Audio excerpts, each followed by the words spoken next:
Anyway, I see something in here that sort of looks like something you would be into. What size are your feet?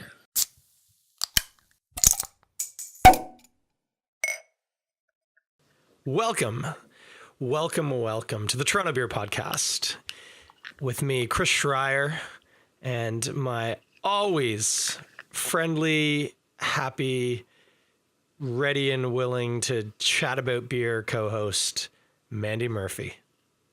Hey, Chris, how's it going? Not too bad. I don't know what was up with that intro. That was a very drawn out title. Should maybe start over? No, I think we're good.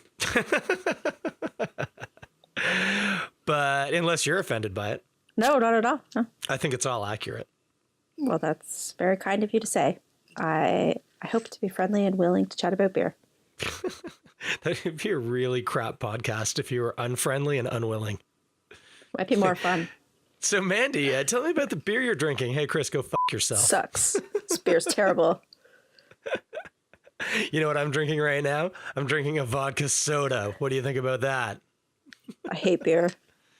It's the worst beverage in the world. With that in mind, what you drinking right now, Mandie? I'm drinking a good old reliable Ephus oatmeal brown ale. Bless its brown ale soul. It's like my version of your bone shaker. That's right. And what would you listen to in terms of music while drinking your old standby Ephus brown ale? My predictable self would have to be some Mumford and Sons or Foo Fighters. Okay. Two not entirely separate bands, but different bands. I like that. What'd you think of the non-banjo heavy Mumford and Sons sophomore album or third album or whatever? I adore it. I've been to one of the shows on that tour, and I just scored tickets to the next one. Pretty excited. Yeah. I guess getting to like Gentlemen of the Road's kind of out of the question, what with running a brewery and everything. Yeah, fair enough. I understand that. I myself drinking, I swear I don't do this on purpose. It was literally, I just reached into my fridge and it was the bottle that was closest to me. But a delicious homegrown Saison from Amsterdam, which I believe was what I was drinking last time. Or was I drinking a Stark Pils? The Stark Pils. I was, wasn't I? I think we discussed the homegrown Saison possibly, but... We may well have, but you are right. I noted in the show notes for last episode, Amsterdam Stark Pils. For the listeners, in case you didn't know, because I don't know if we've mentioned this recently, but we do have a website, TorontoBeerPodcast.com. Every episode gets in embed, so you can listen to it there. A little brief on what we're doing, but then also fascinating, I think, show notes, just to, in case our insights and thoughts on what we're talking about isn't enough. It's where we link everything that we talk about. So if you want to check it out, TorontoBeerPodcast.com. Look at me acting like a salesperson. What do you think about that? I think it works for you, Chris. Sometimes. You're really selling it. What you failed to mention is that there are a lot of links in the show notes. If you feel like clicking around the internet, check out TorontoBeerPodcast.com. That is exactly what it is. Lots of links. And lots of links. So, and helpful sometimes. Helpful links. So, but no Amsterdam Farmhouse Series Homegrown Saison. Lovely. I think it's at the LCBO right now. Could be wrong about that. I'd have to look it up. But man, you know me and Saisons. And this is a Saison. So I'm in a happy place right now. Very happy place. Let me just see here for a second, because I actually did legitimately open up my browser onto our window in case there was any follow-up. But there isn't. Doesn't look like. You have any follow-up from last episode? Anything you want to touch on that we touched on that, you know, was wrong or right or particularly noteworthy? Nope. Nothing. So much for being agreeable and willing to talk. How about that, eh? That was my attempt at being grumpy, but yeah. That's good. Nothing. You know what I've been doing a significant amount, and I talked about this last time, but it just keeps ramping up. Home brewing. I've been seeing some of your posts about the home brewing. Looks like you've really gotten back into it hard. Well, I guess you could say that. I've only really made like 2 batches. I discussed the last one about the split batch, the Bière de Garde and the Saison. Those are both sitting in the crawl space under my front porch at very cold temperature, so crashed out, just waiting to get bottled. So that's exciting. When's that due up? Well, yesterday, but that still hasn't happened. So we'll have to see. Hopefully tomorrow. But did I mention in the last episode that I'm very excited to announce that I am now, well, shortly going to be gainfully employed? You did not announce that last time. I think you and I had spoken about it since, but we should talk about it. Make it public. So you may well find me, Mandie, walking through the door of Left Field Brewery, not an uncommon event in our life, but this time wearing the blue and white of Her Majesty's Postal Service, which I believe is actually called Canada Post these days, delivering the mail. I am set to become a mailman, or as they call it, a delivery agent. So I'm very excited about that. That's great news. That's a really sweet gig. Congrats. Yeah.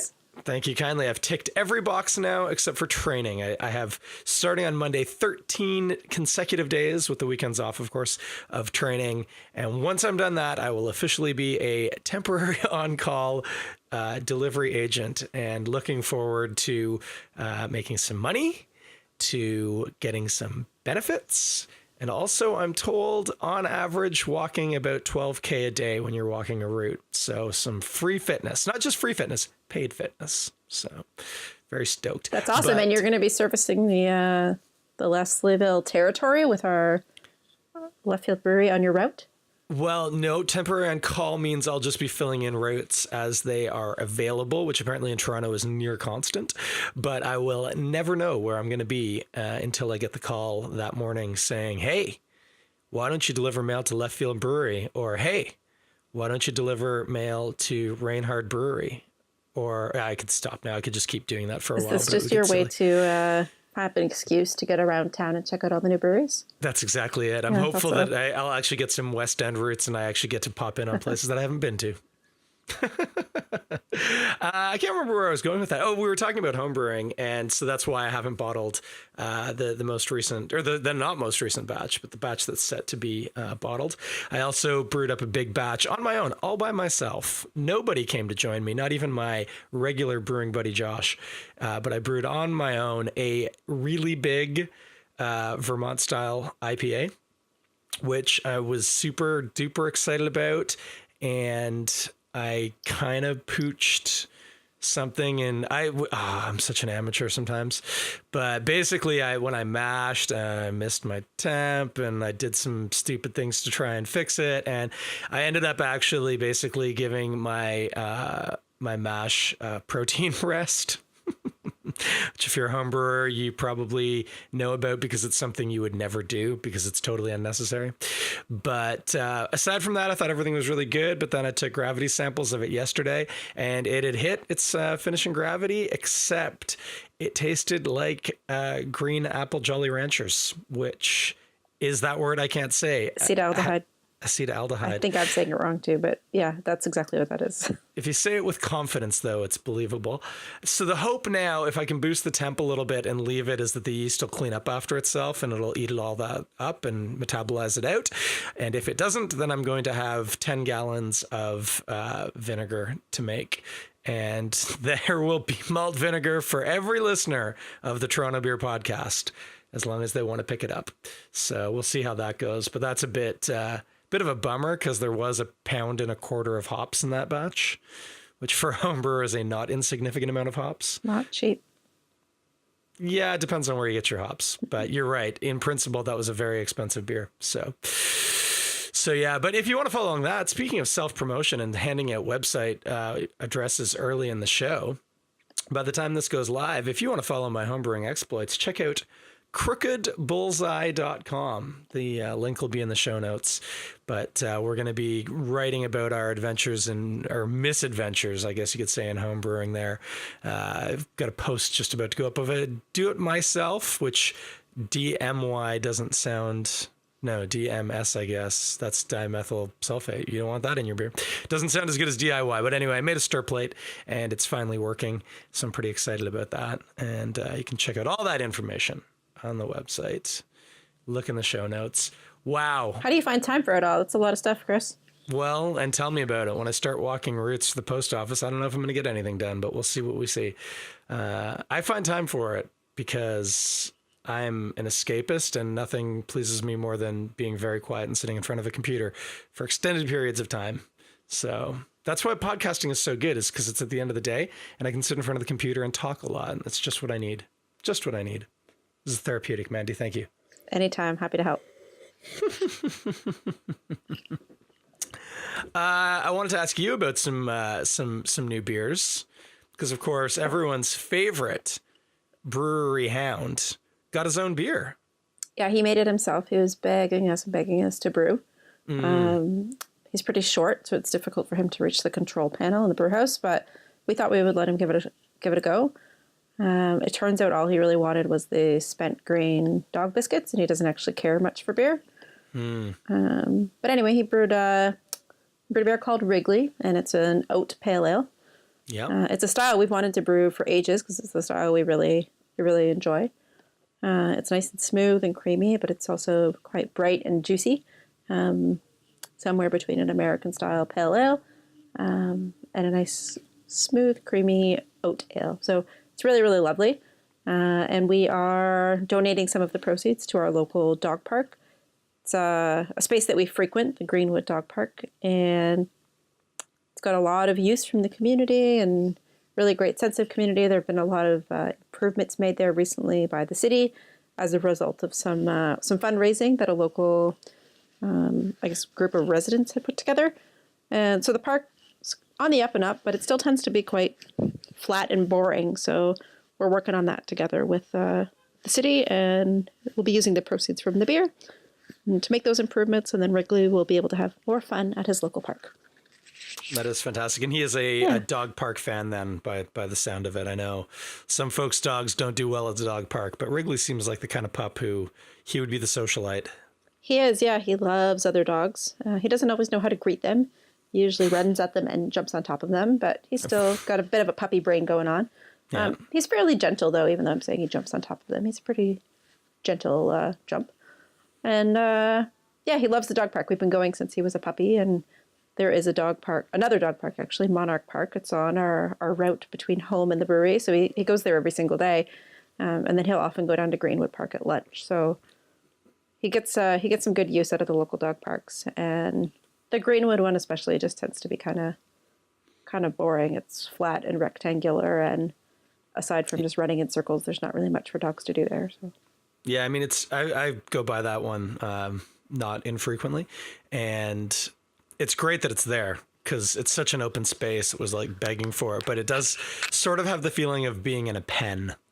Yeah, it absolutely does. And it's very, very well used. It's a really high traffic park. I don't know if you know, Chris, but if you don't have children in Leslieville, it's actually law that you have a dog. I've heard that, actually. I've heard that if you live with a Leslievillian postal code, and once tax season comes around, if you're not collecting the universal child care benefit, they literally show up at your house with a dog and a sweater for the dog. That's what I've heard. Yeah, no, that's exactly right. So it's Leslieville law. And so the park is very, very well used because there are a number of young couples in the neighborhood that they don't have children. And so dog it is. And the park's very well used, very smelly and square and boring. And we're excited to make it a better place. What it's also sort of resulted in is more people bringing their dogs to drink with them and pick up beer along with them. Nice. So we've been meeting a lot of new dogs at the brewery, engaging with our neighbors, and it's been a lot of fun. We also made those spent grain dog biscuits that Wrigley was begging for, and they've been a real hit. So we're having fun with it. It's fantastic. What with you might have said, and I'm really sorry. I was scanning some notes for something later, but. So do you know what the improvements at the park more specifically will be, other than just sort of helping, or like, is there a picture? Is there a plan? Ideally, what we would like to do is donate an agility apparatus, a piece of agility equipment to the park. Likely it would be an A-frame and hopefully something else. We're working through sort of budgetary pieces with the city right now based on our forecast of how the beer will sell and how much money we'll be able to raise.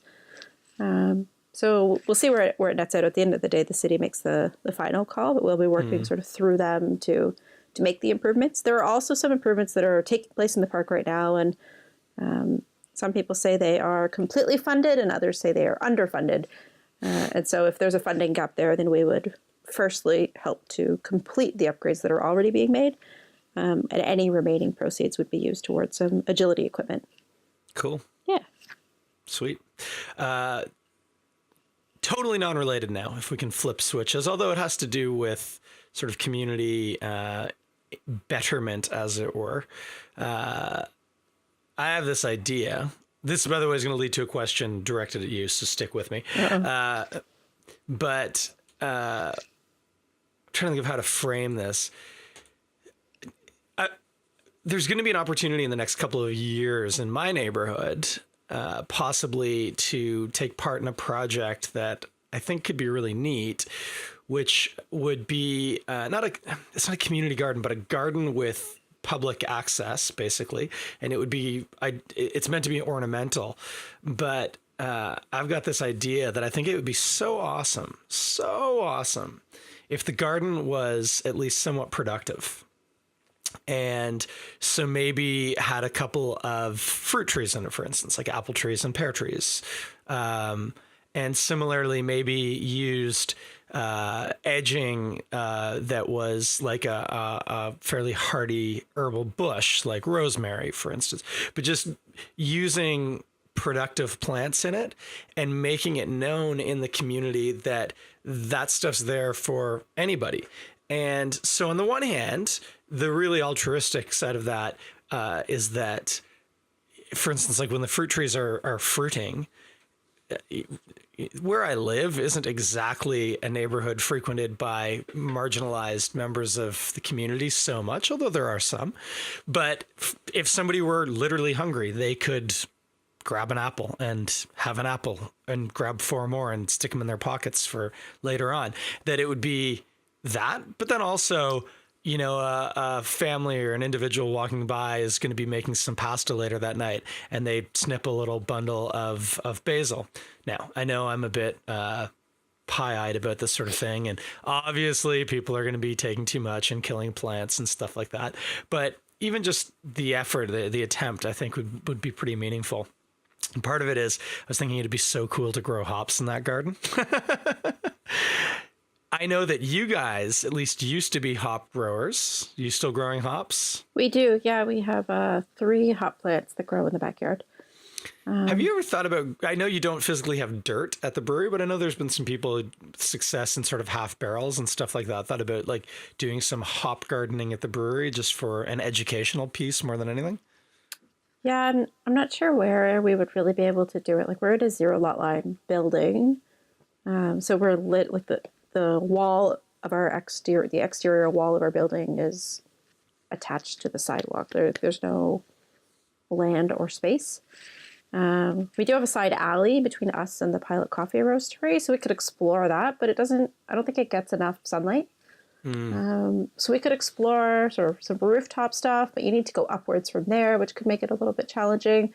I'm not sure. We have one room in the building that's almost like a courtyard. It was previously an exterior room, and then it sort of got enclosed.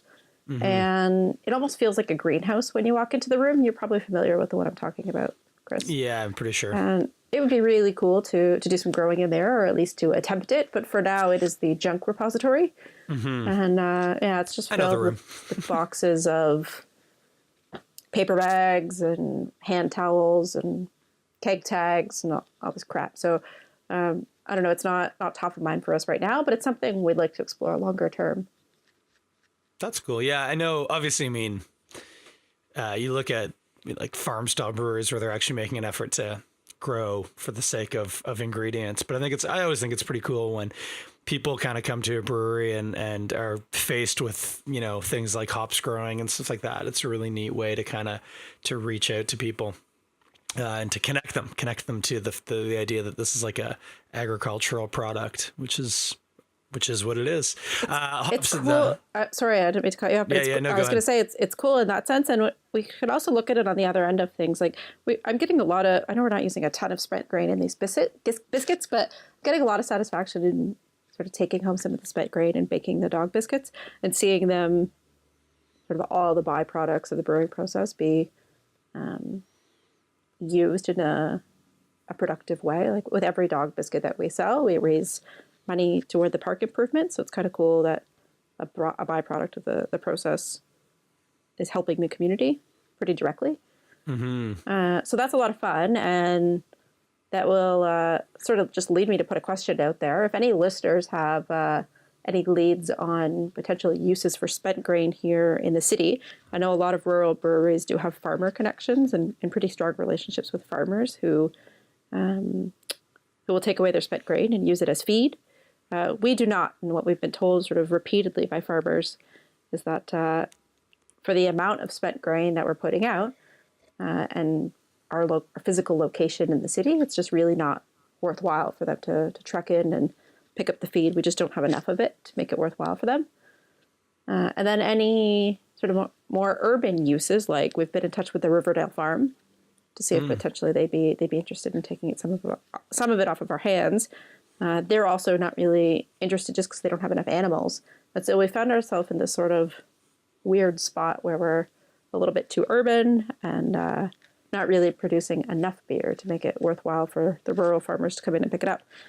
So if people have uses for spent grain, I know a popular one lately is if you're setting up a new compost system in your yard for the spring and the summer, it does help act as a good starter for the compost. So we've had people come in with recycling bins and kitchen bins and fill them up, take them away and use them for their compost. So if anyone wants spent grain, just shoot me an email and let me know.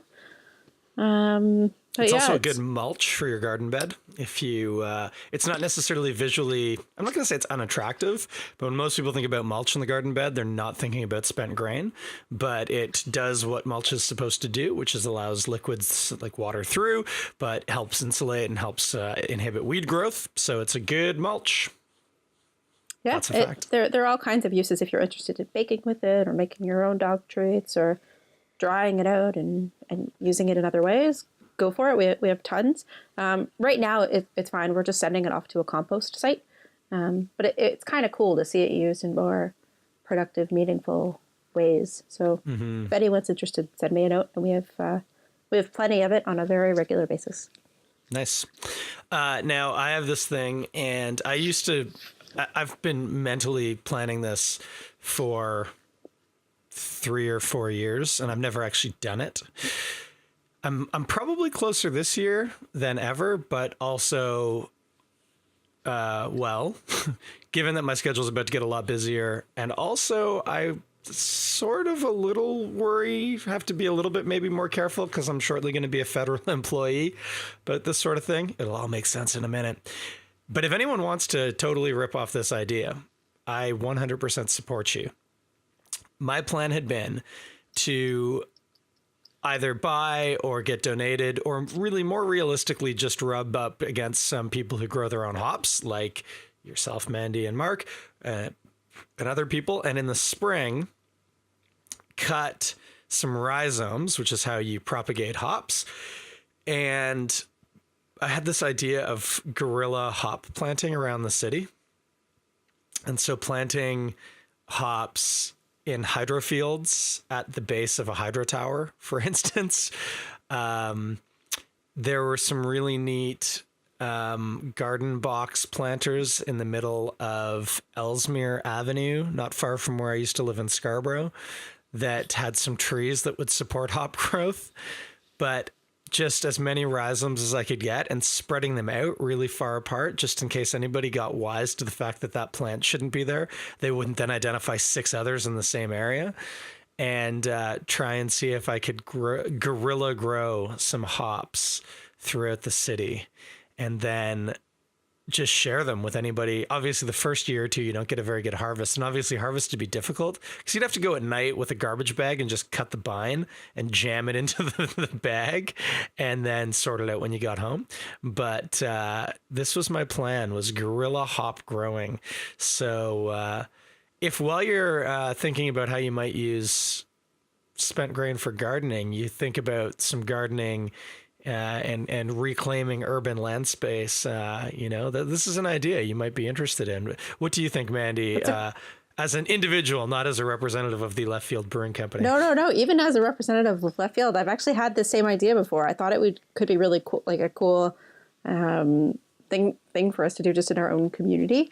I've always thought, when you're driving along Lakeshore, just east of the end of the Gardner, Yeah.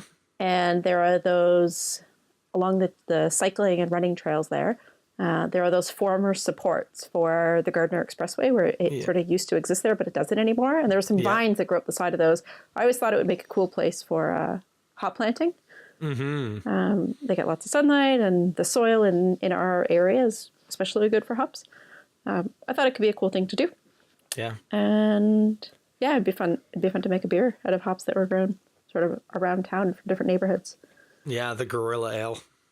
I want the obvious name. Play on words. I wonder what parks would say about it if it's something you actually like. They're constantly planting all year. Like part of the parks department, they go around and they plant. They do tons of planting every year. So I wonder if they'd be into even doing something like that, sort of on the record. If Toronto's going to be the craft beer capital of the universe, the city should be working on things like this. Well, actually, my main place that I'd been thinking was, again, up where I'd been living in Scarborough. There's a hydro corridor between Lawrence and Ellesmere is where it mainly runs. It's south of Ellesmere. And it has been a huge section of it through the middle. It was made into like this naturalized area. So they dropped in all these wildflower seeds, like native wildflower, and all these native grass seeds, because obviously those corridors aren't planted, but they were always mowed. They were kept very low, so it limited what would grow there. Just sort of kind of ganky, weedy stuff. But they went through and they did this, and it's called the butterfly corridor now. And the idea was it allowed butterflies to be able to follow this path of pollinating plants and tall grasses that offered them protection from wind and from predators and such. But it runs through the hydrofield, which means that part of the hydrofield doesn't get mowed anymore. And I was like, all you would have to do would be go in with some cheap camping stakes and like 100-foot or a couple of 100-foot rolls of like jute twine. And you could easily web a frame on one of the lower parts of a hydro tower and plant a couple of bines through that. And then at the end of the growing year, once the hops are like ganky, same idea. Like you don't have to do the harvest there, but just go cut them down, stick them in bags, like coffee bags or something, and take them home, string them out and cut all the hops off. And it'd be amazing. It would be absolutely perfect. So like the ideal, the frames are already there. I guarantee you they would never approve of it officially because you're not really supposed to mess with those hydro towers. But seriously, nobody would even notice. Like it'd be amazing. It's not a little dangerous? It depends how you did it. You don't actually have to climb the towers. If you just used a weight on the end of the line, you could just be tossing it over that first bar on the tower, which is only about 8 or 10 feet high. So you wouldn't even actually, like, it's not like you have to climb the tower or anything. And it's not like the towers are electrified. If they were, they wouldn't be allowed to be out there, right? Like it's perfectly safe. So cool. I say it's perfectly safe. I want to make clear that the Toronto Beer Podcast does not endorse the perfectly safeness of screwing around with hydro towers. But me, Chris Schreier, I'm telling you, you're using a non-conductive natural fiber. You're going to be just fine. I'm not sure I'm going to get on the bandwagon here with that, but growing hops around town, cool idea. Maybe don't mess with the hydro lines. You're not messing with the lines. You're just messing with the towers, and you're not messing with them. You're just utilizing them. Okay. You're not stringing frames to the hydro lines. That'd be crazy talk. You know the hops grow quite significantly upwards, right? Is there any risk of the hop growing into the lines? No, those lines are probably 90 feet high at least. If you get 40-foot growth on a hop plant, you're doing pretty well. It makes me feel a little uneasy. What's the worst that can happen? They're not made out of metal. I guess, yeah. I don't know. There's some. I feel like this is a challenge now. Yeah, I'm not on board with this. I'm going to come and cut some rhizomes out of your garden when you're not looking and go for a butterfly walk early in the spring with a trowel. Okie dokie. Go for it. I'm not condoning that behavior for the listeners. Mandie's not on board with the hydro tower hops. No. What would we call that beer? I don't know. Something electrifying. How's the hops at home growing? I have no idea. I haven't been in the yard since the fall. I have no clue. The shoots will be up in the next week or two. Yeah, I see a lot of stuff poking through the gardens, but not a clue. Honestly, have not even been in the backyard. You guys string them up to the top of the back of the house, right? Yeah, we do. We usually string them up in, I'm going to say July, once they start sort of peeking past the top of the fence.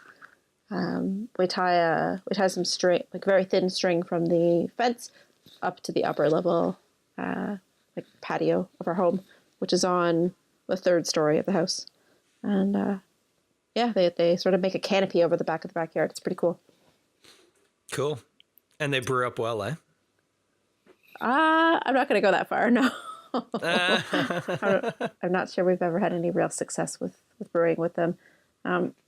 Granted, they haven't been there for that long. I'm going to say 4 or 5 years? 4 years?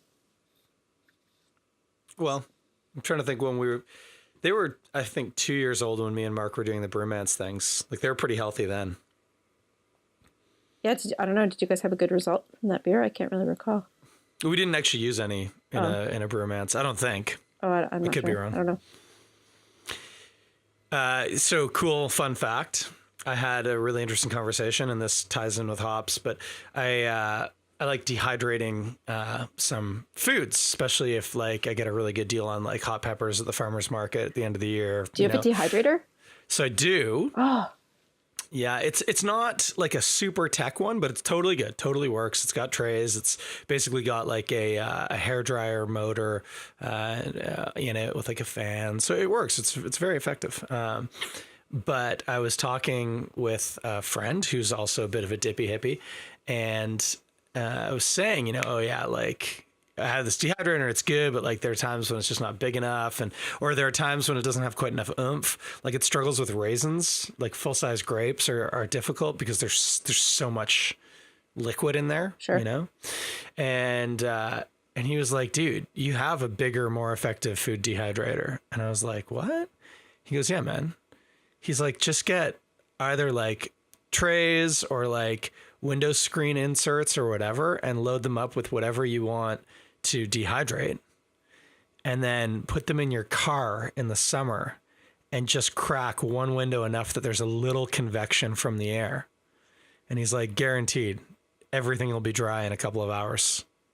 I was like, that's amazing. I never even thought of that. That's absolutely amazing. I've got a black car. Yeah, it's pretty clever. It's like, I've tried to dehydrate stuff in the oven before, and it needs to be at like 225 for many, many, many hours. Yeah, 12 hours or you something. might as well just do that in the car. Well, it depends on what you're dehydrating, I guess. Your car could get pretty stank up with weird stuff. Yeah, you probably wouldn't want to be like, well, dehydrating hot peppers for one thing. You get in and you accidentally pepper spray yourself. Mm-hmm. But I was thinking drying your hops in the car.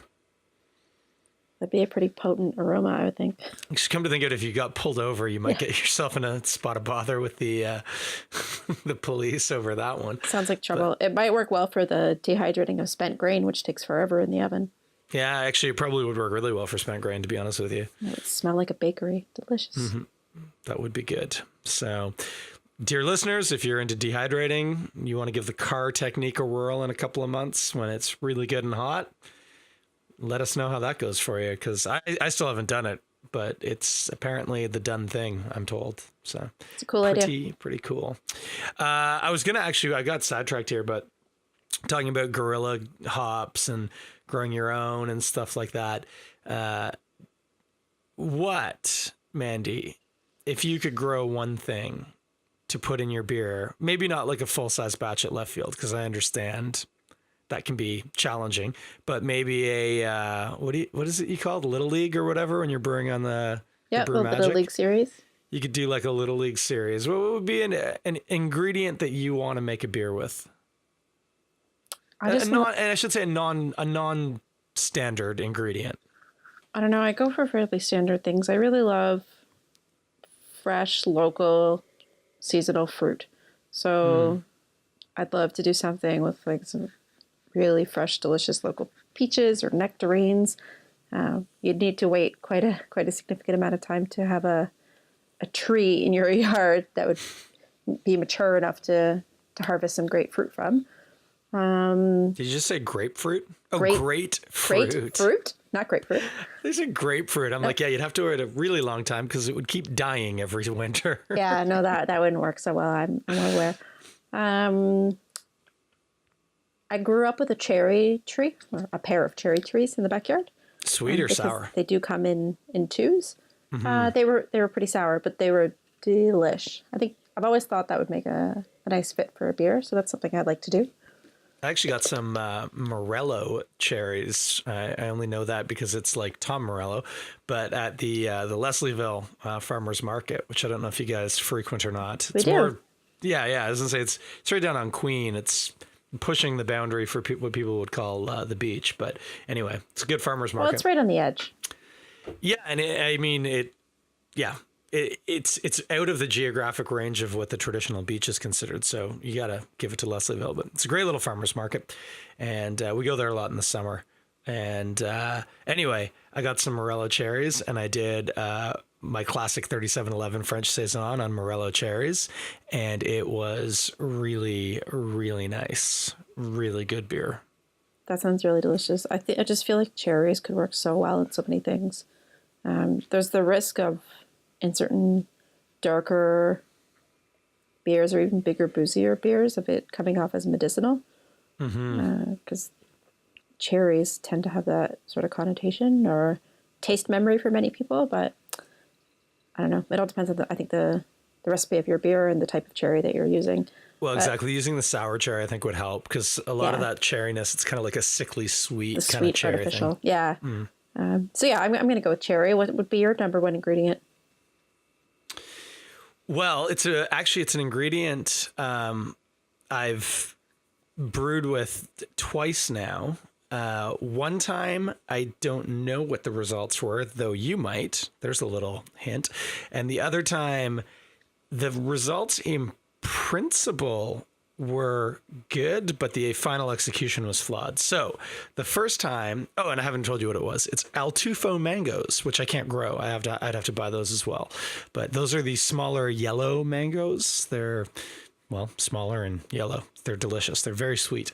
And so the first time I used those, I think we were doing Brewmance. It was me and Mark, and I think it was the one we did with Spinny from Sawdust.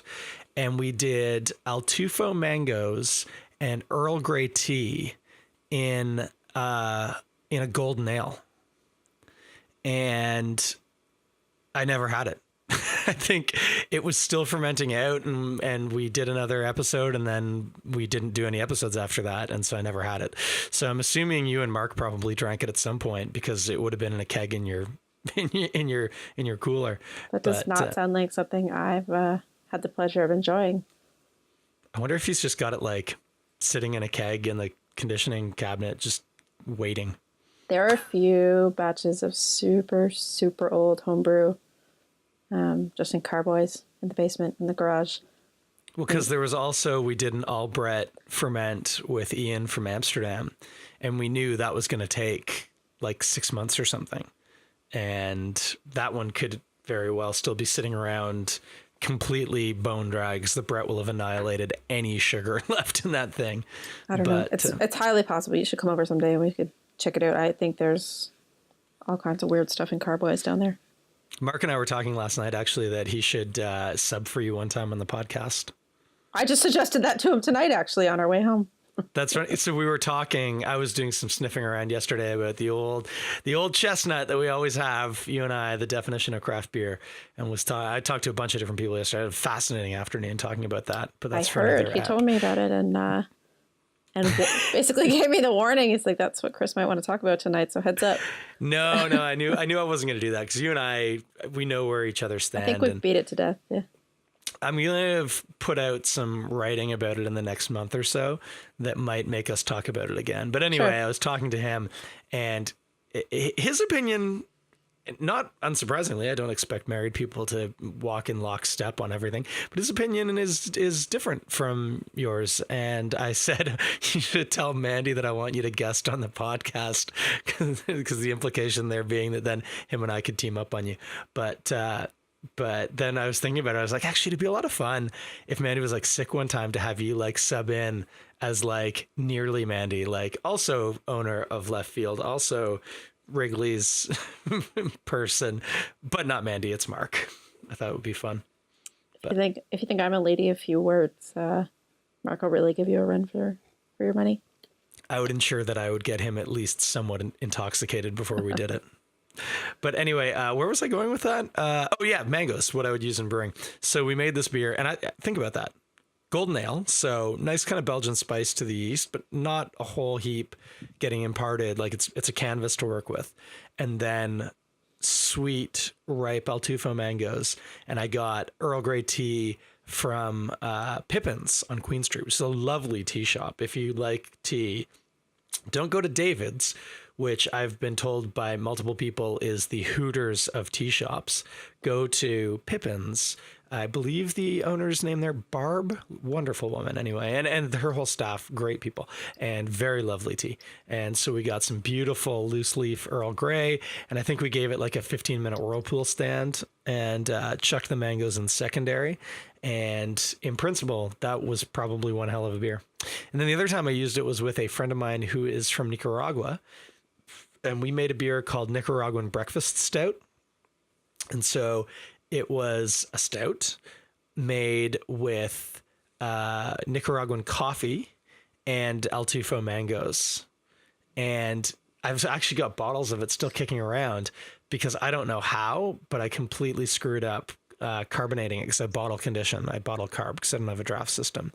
And so the beer is too coffee, which was just a misjudgment on our part, but also completely still. And with the too coffee-ness, it's like drinking a really weird cold brew. And so you can taste all the potential, but you've got to be imaginative to appreciate it, because otherwise it just kind of tastes like crap. What do you do with stuff like that, Chris? Do you still have a lot of it sitting around, or do you end up dumping? Dump it out. Yeah, I do. Do you ever play around with blending? Like, if there's something you don't love, do you brew something else to balance it and blend it together? The problem is if you bottle condition the way I do, if you don't have access to draft stuff, you can't really open a bottle and pour it back. And no. To some extent you could. I could maybe use like those. I think I have 6 bottles of that coffee stout just because I don't know why I'm sentimental. And I could like crack one of those and almost use it as like a liqueur or something. But yeah, it's some beer mixology.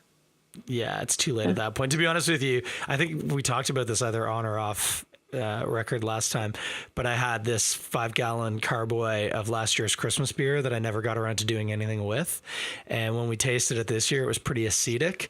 And so we were still thinking about maybe bottling it off because it was cool. Like it drank like a sour because it was just some wild bugs had gotten into it and still had a lot of neat complexity and stuff to it. But it was pretty acidic.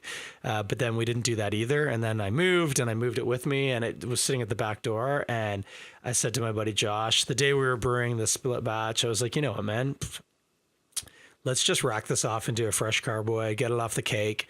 And I dumped in like 500 ml of apple cider vinegar, like real cider vinegar. So it's got acetobacter in it. And so now it's just that's going to chew through all that ethanol and convert it to acetic acid. And we'll have a really nice, interesting, dark, malty Belgian spicy vinegar. So I've been sniffing it every couple of days and it's smelling pretty exciting. That sounds great. That is something that you can do when the beer is just a total write-off. Well, not if it's a total write-off, but if there are times when it's a drain pour, but rather than drain pouring it, you can vinegarize it instead. And that's, at least then you're not wasting it, you know? Yeah, the challenge with vinegar, though, is you can only use so much of it. You should start a vinegar label of Homebrewers Gone Wrong Vinegar Company. Well, you'll recall that the homebrewing club, whose website I pitched earlier, was Crooked Bullseye. The idea being that most of the things we do is pretty much wrong, and if we hit the target, it's because it was crooked. So producing vinegar under that label would be very easy, and it would fit right with our ethos. Yeah, so. you should totally do it. If you want to start packaging it up and selling it, you could sell some in my shop. I'm allowed to sell locally made artisanal products now, so bring it on. I wonder. I'm curious about that. Not that I'm thinking necessarily about doing that, but like, see you later, Canada Post. I'm out of here. Take your benefits and suck an egg. I'm making vinegar in 5-gallon batches.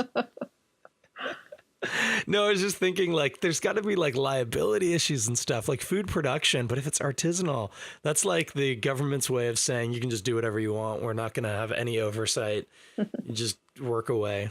Yeah, So, there are some pretty strict standards when it comes to food production. So. Food production, I mean, because you run a brewery and that is food production, is crazy. Try making a package like an end product food for mass market like grocery stores. It's crazy the amount of licensing and inspections. It makes running a restaurant look like chump change. Yeah, you're susceptible to a CFIA, Canadian Food Inspection Agency, inspections at any and all times, and you better be prepared for them. So. Yeah, it's crazy talk. Anyway, what do you got coming up? You got anything coming up? You guys doing any Little League batches? We're not. We're doing a lot more one-off batches on the big system. Ooh. What are those called? Like call-ups or? No. I'm trying to think of a baseball analogy. When we can't think of a name that we think is well suited to the beer, we usually call it a one-off and then just list the style. But that's kind of boring, and we like to have a little bit of fun with the branding. So we try to come up with names for each of them.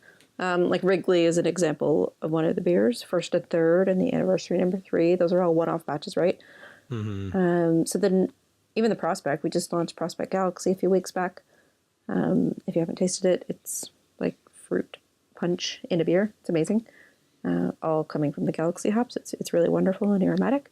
So yeah, we're doing more of those. It's funny you mentioned tea because we're doing a lot of trialing and playing around with tea and beer right now, and we hope to, in the somewhat near future, launch a beer that incorporates some tea. So that's going to be a lot of fun. Yeah, a lot of one-off batches. Sunlight Park makes its return this week on Friday, in fact. Like it's brewed. You're packaged and selling on Friday? It is, yeah. We're launching Friday, packaged and ready to go. Yeah, it's a month earlier than usual, but we're getting it out there.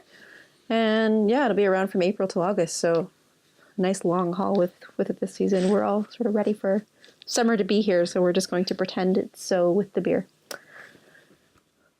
Sowie. Yeah, so just a lot of that and gearing up for baseball season. Of course, the home opener is a week this Friday. And yeah, so just baseball and beer and getting ready to go. Briefly, I know you've probably been pretty busy, but you must have been following a little bit. What do you think about some of the spring training things that have been popping up? So like Asuna is slated to stick as the closer. It's not going to be second man in. Yeah, I'm so excited about that. There's a lot of great stuff going on with the team. We haven't been following it as closely as we normally would. But yeah, we've been obviously following it to some degree, and I think there have been some changes in the off season that generally Toronto fans haven't been too terribly happy with. But all in all, we're shaping up to have a pretty solid team this year. And what I really love to see is just the excitement around baseball that exists in Toronto right now amongst Toronto sports fans. I think given the run that the Jays had in the postseason, this spring is really set to be an exciting one for Toronto sports fans. There's like a bit of a buzz in the air to have the team back playing for the summer that hasn't been there in a very, very long time. There's always a bit of buzz around home opener, but I don't think it's ever been quite this electric. I mean, that was one hell of a run last season. So cool. Sorry, I just burped into the podcast. That's okay. That's good punctuation though. Myself, I'm going to become a mailman. So that's all I got going on. That's super exciting. I'm really jazzed for you. I'm pretty stoked. Pretty stoked. So if you see me out in the neighborhood, anybody, and you recognize me, go ahead and say, "Hey, Chris, glad to see you in the hood," and I'll offer your dog a biscuit and your kid a pat on the head or whatever it is that mailmen are supposed to do. I haven't done the training yet. Maybe both of those things are forbidden. Don't touch the kids and don't feed the dogs. But it just strikes me that mailmen and mailwomen are the delivery agents, Mandie. Delivery agents are the mail carriers. They're the happiest bunch. They just seem like they really enjoy life. No, seriously. I don't know. Maybe it's just the ones in our neighborhood, but they are delightful. They are so happy. You know what? To be fair, I don't think I've ever seen one of the carriers in my current neighborhood. The ones out of my own place left something to be desired.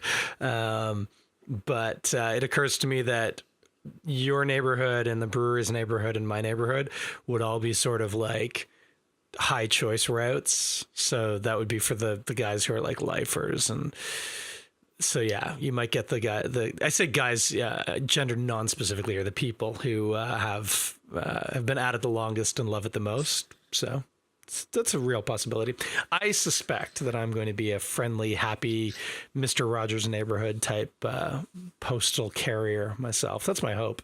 Maybe I'll get really bitter and cynical really quickly, but I don't think so. Well, I think you're delivering more bad news than good most of the time. Like, it's mostly bills and junk mail. Mm-hmm.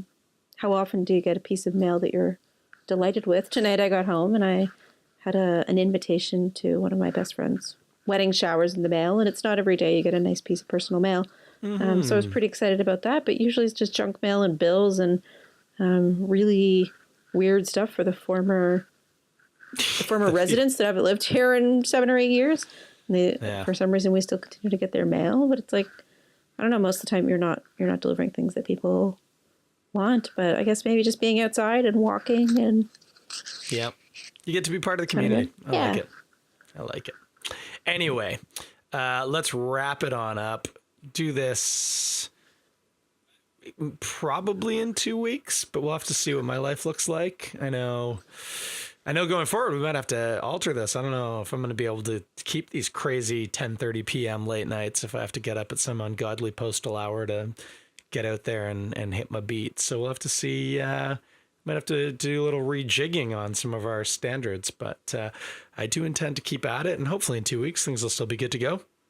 I'll be full of all sorts of federal policy to not be able to share, I'm sure. It's probably all hush hush, but we will get back together then, Mandie. Drink some beer, talk some beer, be friendly, and go from there. So that'll be it for tonight, I guess. Thanks for listening, Toronto. We'll talk to you in probably about 2 weeks.